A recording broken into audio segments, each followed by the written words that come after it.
And I mean, very few hands. And she said, oh boy, the first time I saw that, I thought, what am I going to do? Because my question too, not only are you incredible at your one-man show, but in your convention work, how do you incorporate some of those voices if you're just sharing from the platform, doing a keynote? And I've seen you do this, but tell everybody how you incorporate some kind of message with these folks, how you do that.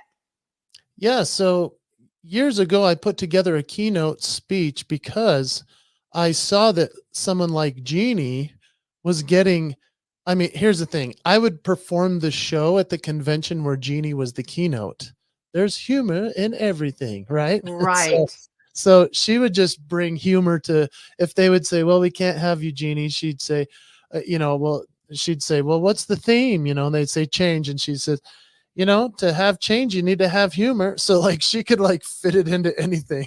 In leadership, there's humor. In safety, there's got to be humor. I mean, it was amazing what she created for herself. And I remember watching her and thinking, how did she get the keynote slot at 9 a.m.? And Yeah. here I am at 9 p.m. And so as I put together a leadership speech, which having yourself and Jeannie as examples as to how to bridge that gap from late night entertainer person to early morning leadership keynoter, that was a real big change for me. Others like Mike Rayburn and Steve Rizzo and Tim Gard and people that were just great entertainers that made that leap. They paved the way for people like you and I. And so Right. how do I add it in? Well, I mean, I speak now about the promise and that all of us have a promise to keep and share in our life. And part of that promise is our signature moves. And so we need to discover what makes us unique. And then I'll share some of the music that I do. Like I'll do the Bee Gees bit and I'll make them laugh. And then I'll say, what can you take that's already been done and make it even better with what only you can do? And so that's part of how I utilize it. And there are other artists that I'll do, such as Lady Gaga or Simon and Garfunkel or REO Speedwagon or Louis Armstrong. I And love when you do Louis Armstrong. That's so timeless. Oh, yeah, it is. And that's the point. I think a lot of those are the timeless ones that everybody will always know because they're so iconic and everyone appreciates hearing it. So with Louis Armstrong, I'll talk about how a teacher heard me singing in the hall. And she helped me to clarify what I had yet to identify so I could then magnify my promise. oh, that's And good. I thought that I was going to be an NBA basketball player as a kid.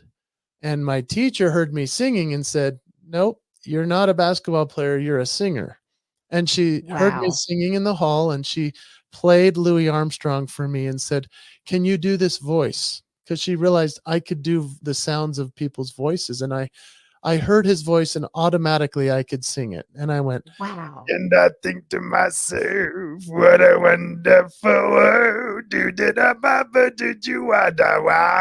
And she said, okay, well, you have something very unique. And Jane, I thought it was just a party trick. I didn't know I'd make a living at it. But Goodness. so I talk about mentors, how Yeah.